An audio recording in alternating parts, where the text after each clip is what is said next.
G'day Gooners, and welcome back to another episode of the podcast. I know what you're thinking straight away. Where is George? Where is he? He's not here. He's unfortunately busy today, so we thought we may as well get an episode out. So it's just me for today. But don't worry, I still know ball as well, so you're in good hands. But yeah, George will be back for the Sunday podcast for Wolves. So very keen for that. And yeah, so on to this week. Obviously, not the best result, was it? I mean, our second loss of the season. Our last loss came against Liverpool 1-0 almost 3 months ago. I want to say maybe 2 months. But yeah, it was really a disappointing day. Obviously, we lost 2-1 against Aston Villa at Villa Park, which, look, it's always a tough place to go. I mean, we have done all right there in the past, but considering Aston Villa, I mean, they were the ones that I know me and George spoke about in the last episodes, but they were the ones that stopped us winning the title a couple of seasons back. They're a very strong team. I mean, they're up to third now. I mean, they were third before the game, but they're in a title race, I guess you could say. But yeah, all credit to them on the day. I do think they deserved the win in the end, if I'm being brutally honest. And we just weren't good enough. And yeah, well, we may as well just get straight into it because yeah, the lineup. I mean, going into the game, look, I'm always a firm believer that no matter how many injuries and players out and whatever we have out, I always believe that we can get the job done. When I saw the lineup of White, Timber, Hincapié, and Calafiori on paper, I'm thinking it looks good. Like they're all quality players. I know Saliba and Gabriel make a huge impact for this team, which we'll get onto in a bit. But on paper, it looked like it would be fine. Obviously, it probably didn't turn out that way. Ben White, not as sharp as he has been in previous seasons, but I mean, that's just a fitness thing. Timber, he doesn't play centre back for us much. Hincapié, I think, just on the Saliba Gabriel thing, when Hincapié and Mosquera come in, when they're together, it's a huge difference for when one of them is paired with a Saliba or a Gabriel. We need at least one of them back. I don't know what's going on with Saliba's injury, to be honest. Arteta said it'd be a matter of days before he's back, but we haven't even seen him. He wasn't even on the bench like he said, like Trossard was when he said it was a few days away. So don't know what's going on with that. I'm hoping we can see him at the weekend. I probably still would rest him against Club Brugge, even if he's just all right, because I prefer him in the Premier League and Club Brugge. We'll get onto that lineup later. But yeah, but getting into the game, obviously Marino started up front as well. Didn't mention that. Not his greatest game as well. But Watkins, right at the start, he had a fantastic chance about the 10th minute, and Rayo with a superb save. Superb. He actually saves us every week. I mean, Villa probably could have gone maybe 1 or 2 nil up in the first 30 minutes, which is just scary to think about. We were so easily gettable. Our defense looked shaky. We weren't stringing passes together. Zubimeni and Rice, by the way, looked really tired, so they definitely need a rest as well. And just on that, I saw today that I think Rodri, when he was winning the titles in Man City a couple of years ago and the year before that, he played about 2,700 to 2,900 minutes per season on average. At this current rate, Zubimeni and Rice are going to hit the 3.2 thousand minute mark, which just shows that we are overusing them, I think, a lot. And I'm really worried if either Rice or Zubimeni pick up an injury, we don't have too much midfield depth that can come in. It seems like Arteta isn't really favouring Norgard at the moment. I mean, I don't know where he's been. He's just been rotting on the bench recently, so it is a shame. But yeah, it just was a poor first half. I mean, not many chances created at all. I think one of our best players chance wise was Martin Odegaard. I mean, look, I've seen a lot of criticism from people in the media talking about Odegaard. He's not good enough, too slow on the ball, but for me, I don't understand. I don't understand. He seems like a scapegoat at the moment, to be honest. I think he's creating so many chances for us, and he sets the tempo of the game. So I mean, look, you could argue that like the tempo uh, on Monday, sorry, wasn't good enough, but he is still coming back to fitness. So we got to remember that as well. Like we can't be too harsh. He needs these games, these big games, to get him back to what he was so good at a few seasons ago. So it was poor. To be honest, he was probably one of the only shining lights. I think Trossard, when he came on, was a shining light as well. But yeah, obviously we go about 35 minutes or so, and we concede the first goal to Villa. It was a ball from, I believe, Pau Torres on the left wing, and it kind of came in diagonally and it flicked off Timber's head and then fell to Matthias Cash, Matty Cash, sorry, the Polish English guy. I don't even know. He's even from Poland. Who knows? But anyway, he scored. It was a great goal, to be honest. A great taking goal. I do think if I'm being super harsh, I think Raya should have done a bit better. But I think the person that we need to talk about in that position was Eze. Now I know George is not going to like me for this, but I think Eze, that was probably up there with one of his most poor performances for Arsenal, if not maybe his poorest performance for the Gunners so far. I mean, when I saw him on the left wing, I was super excited because I was saying last week in the podcast that when Martinelli came in against Chelsea, we did not look as fluid in attack. And when Madueke was playing on the left-hand side, look, he had flashes, but it's a completely different profile to a Trossard, who has been our best attacking player this season so far. So when I saw Eze, pardon me, so when I saw Eze playing off that left wing, I was happy. I was satisfied with it because I mean he's a much more similar player to Trossard than a Martinelli or a Madueke. So I was confident with Trossard being out that Eze could get the job done. But in hindsight, I don't think it worked out. I think Martinelli actually probably would have been the better option for this game because Villa were coming at us. We could have hit them on the counter.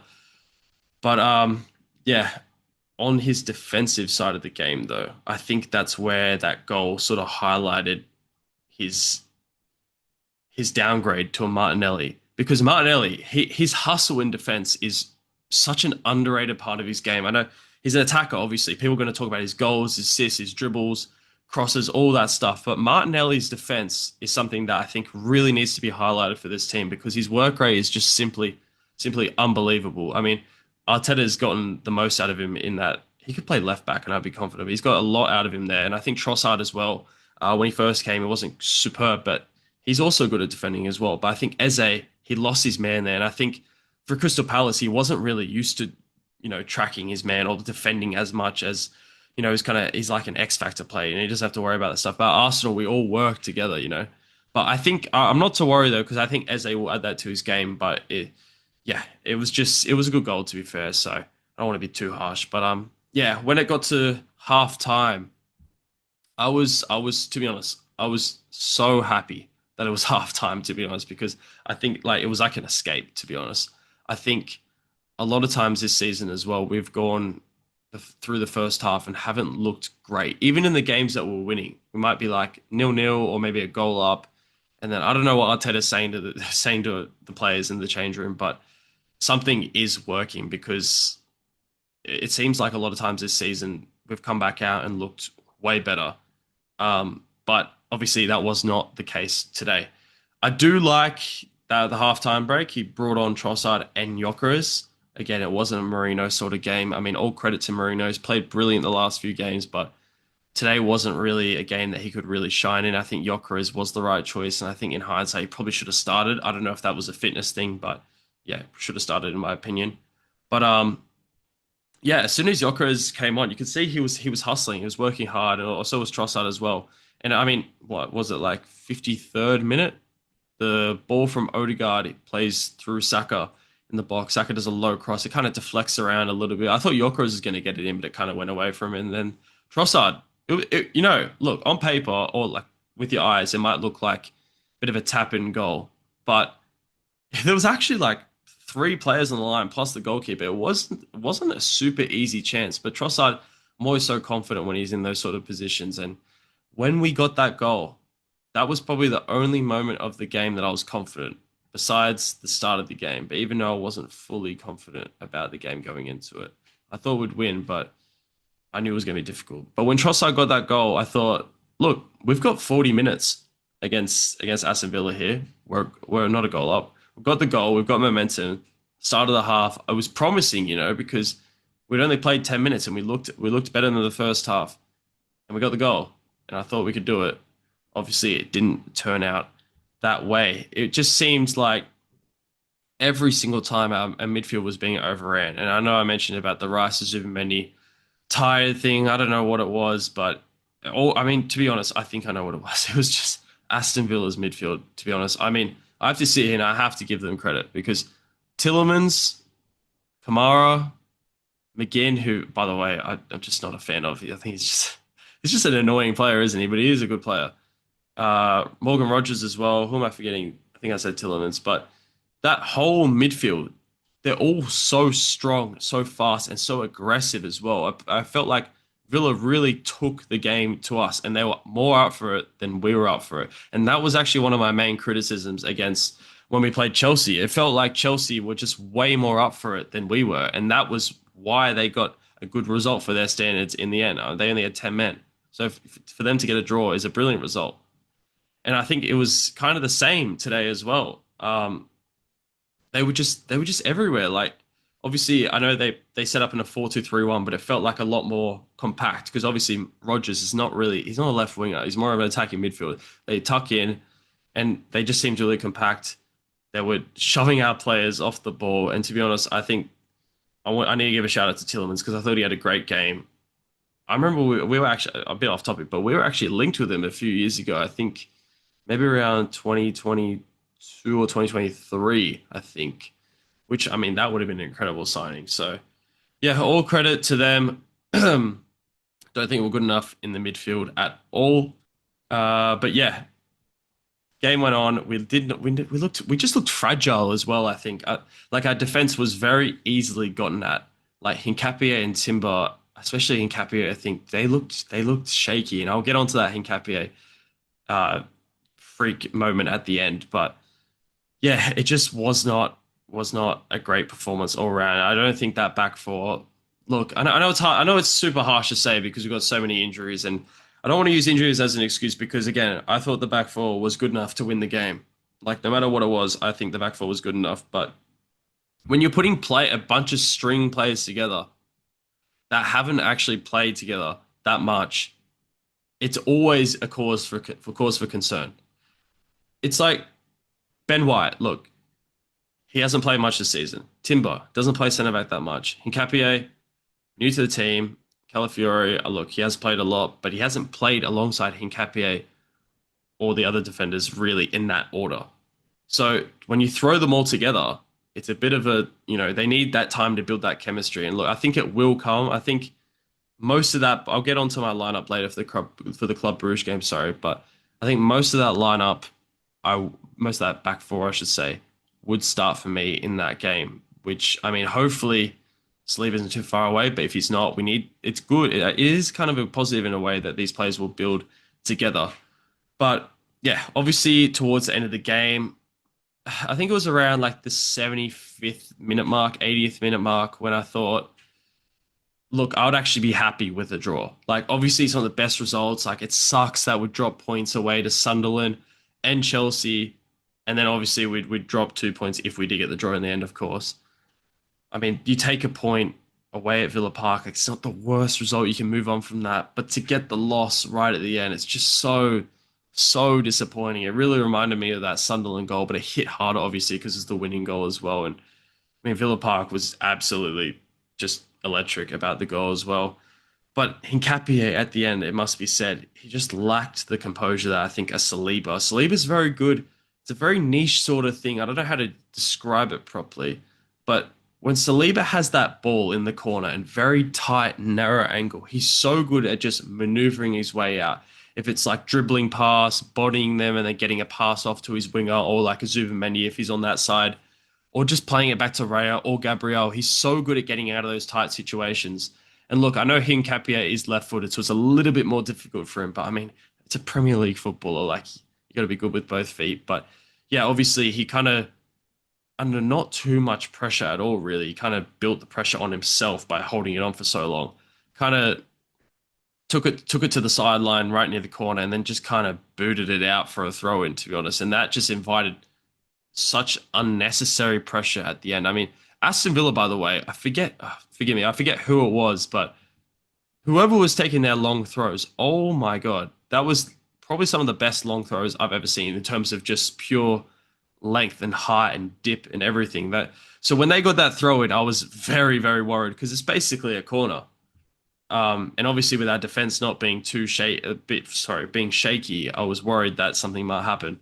Obviously, the ball kind of bobbled around a bit. I don't even remember. I've kind of flushed it out of my brain. I don't even want to watch the replay of it. But all I remember is the ball kind of, I think Timber went down.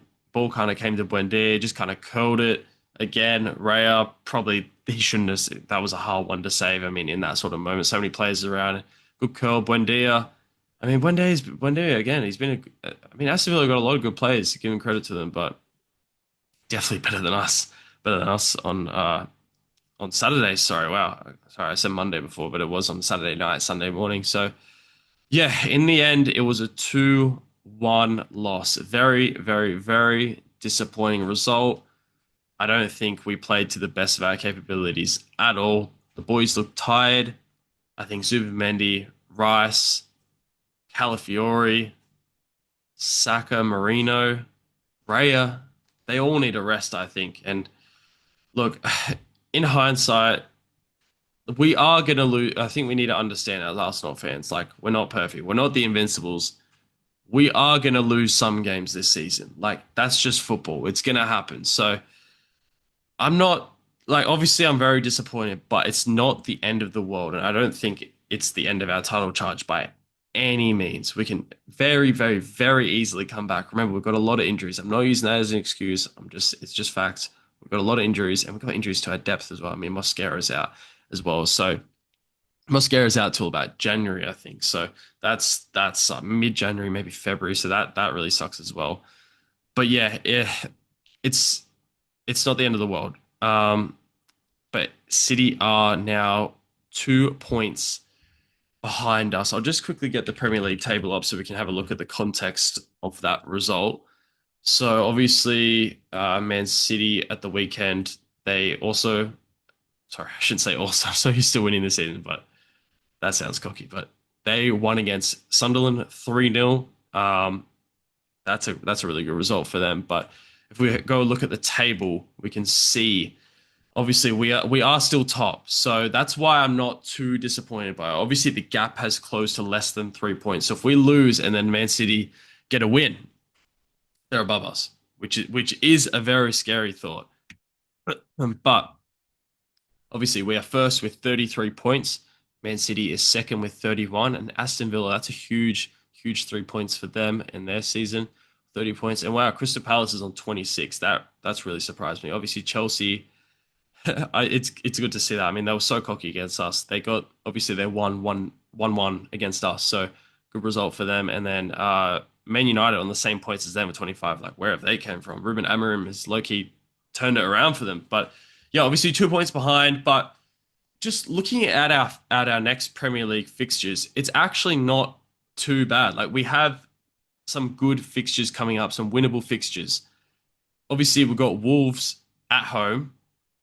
You obviously predict a win for that. Wolves, terrible this season, terrible this season. So I'm expecting a win. And obviously, we can rotate in that game as well, which is so good.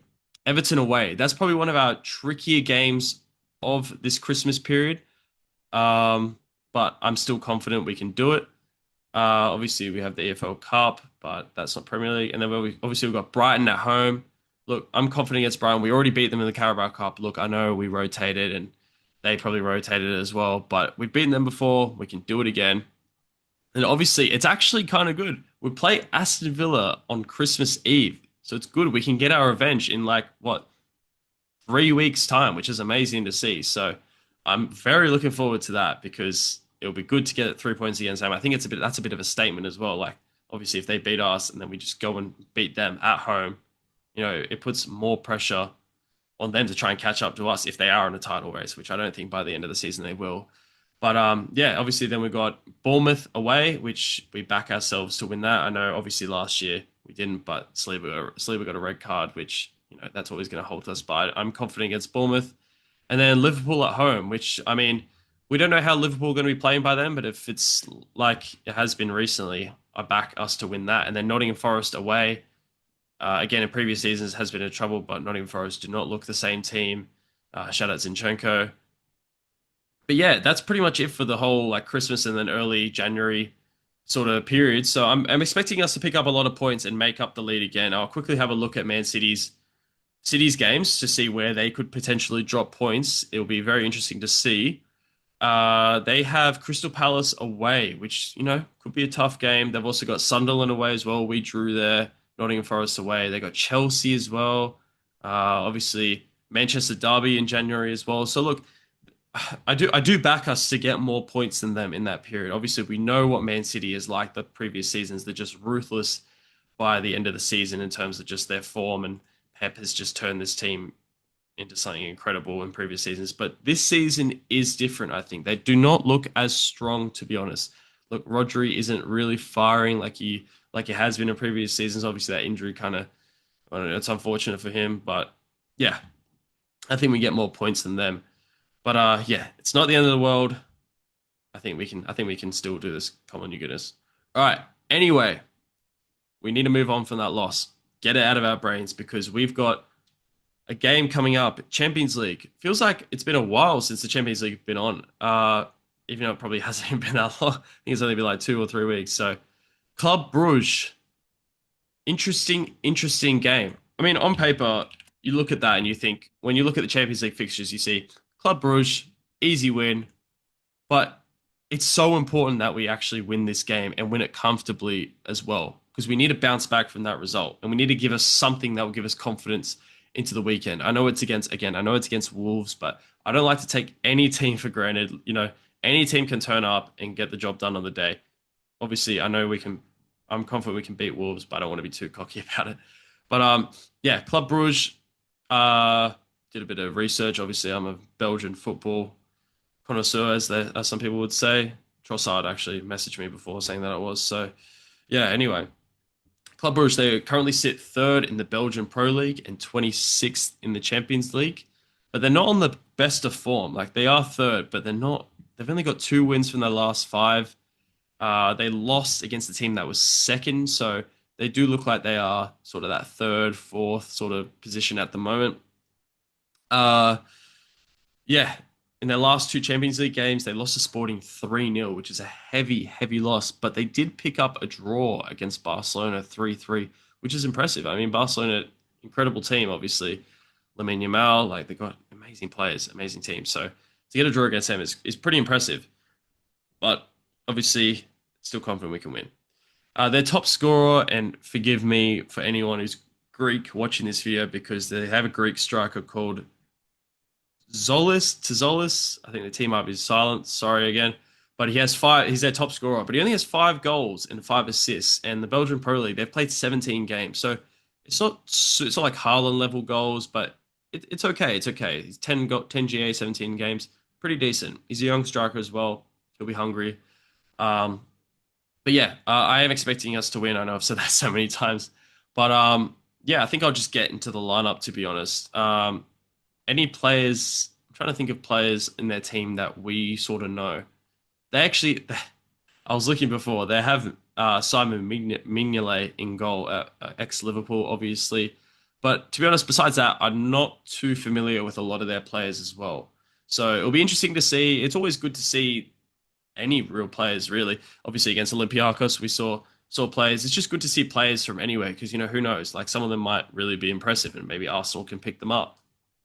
But yeah, getting into my lineup, as I mentioned before, I'm going to be rotating very, very heavily in this game, because I'm confident, even with this team I've got my screen here, that we can get the job done. So let's get into it. In goal, I'm going to go Kepa. Give David Raya a rest. He's played a lot of games. I know it's goalkeeper. You don't need to rotate as much, but give Kepa a game. Solid keeper. Train hard, so he deserves it. Back 4, there's not really much we can do besides one change I'm going to do. Like, Ben White has to play. I mean, 3 90s in a row. It is going to be tough for him. Obviously, he's coming back from that sort of knee issue. As obviously George said from his source, that he's been struggling with his knee a lot. So I'm fingers crossed that Ben White should be okay. I think he'll play better in this game. He's kind of a shadow of himself in the Villa game. So looking forward to that. Timber and Hincapié at centre back. We don't really have anyone else. I mean, Saliba might be back, but still, I wouldn't even start him in this game anyway. I mean, I mentioned that before. I would leave it for the Wolves game, because I don't want to risk anything. So obviously Timber and Hincapié, and I think it'll be a good game. Obviously an easy game. No disrespect to Club Brugge, but I think if these two play and they play well, I think that will give us a lot of confidence going into the Sunday game against Wolves if Saliba isn't back, of course. Left back, I'm going to go Lewis Skelly. He's always played good in the Champions League when he's been called upon. Sorry, so confident about that. In the six, I'm going to go Christian Norgard. I know Arteta seems to just not use this guy that much. Not sure why, but Rice and Zubimendi both need a rest, so Norgard comes in for me. In the 10, actually just ahead of them, I'm actually going to go Eze and Odegaard because I really want to see that combination. Odegaard needs more minutes. Again, bit of a scapegoat against Aston Villa. I know not everyone might like to hear that, but that's just my opinion. And yeah, we saw Eze and Odegaard against West Ham for about, what was it, 20 minutes before Odegaard have to come off. And we looked good. Like, it's going to be good. I want to see us play more attacking and more ruthless against, obviously against like a Man City, you probably don't want to, it's not the best balance. But Eze and Odegaard together, I want to see it. Let's run it. On the right wing, I'm going to go Madueke. He needs more minutes to get more confident. I do think, just on Madueke, I think, obviously, incredible, talented player, of course, but I do think sometimes his final decision making isn't the best. So I'd like to see him I want to see him have maybe 75 minutes, 80 minutes, something like that. Just a long time in the game. I really want to see him try new things, be creative, just take people on because obviously against Wolves, he could come in handy. So yeah, on the left, I'm going to go Martinelli. Trossard, obviously, we didn't even mention that before. Sorry, not we. I didn't even mention that before. But Trossard came off near the end of the game. He subbed on, then subbed off, which is really rare in a game of football. So apparently it was because he felt a little bit of pain from his previous injury. So obviously we don't want to risk that at all. Obviously, I probably would not start him. I mean, it's a pretty quick turnaround. It's only like 3 or 4 days. So Martinelli starts for me, and then Gyökeres, give him a start. He deserves it. He's gonna work so hard. I mean, look, Sporting beat Club Brugge 3-0, and I'm just saying Gyökeres used to play for Sporting, so Gyökeres hat trick. Who knows? But yeah. Speaking of the Sporting result, that is also my score prediction for the game. My score prediction is 3-0 to Arsenal. I'm confident about this game. I think we can get the job done.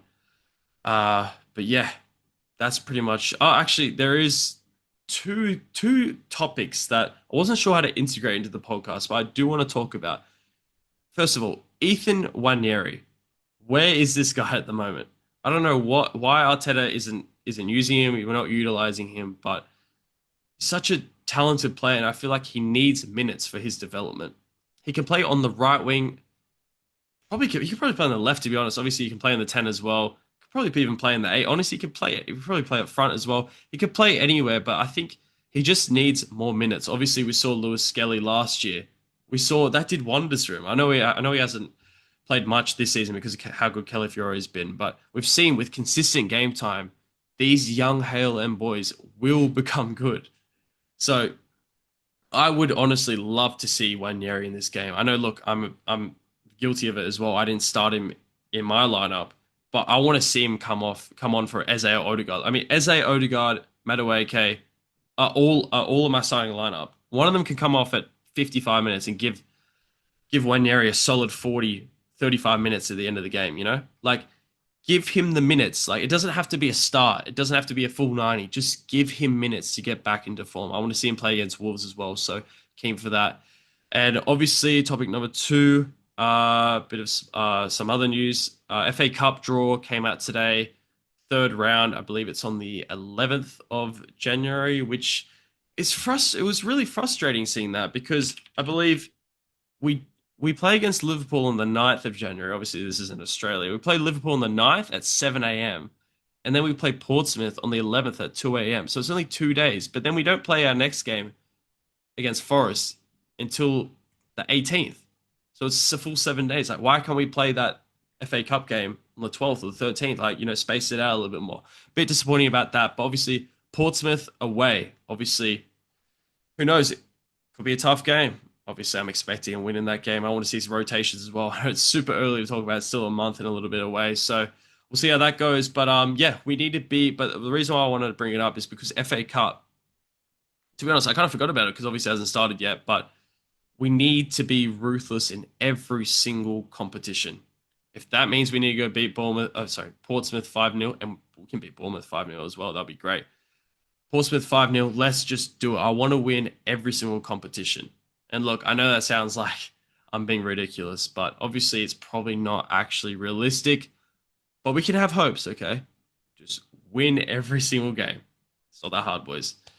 Get me in the side and I'll do the job for you. No, only kidding. We will probably bottle the league again if I'm starting in the game. So yeah, obviously that's probably all we have time for today.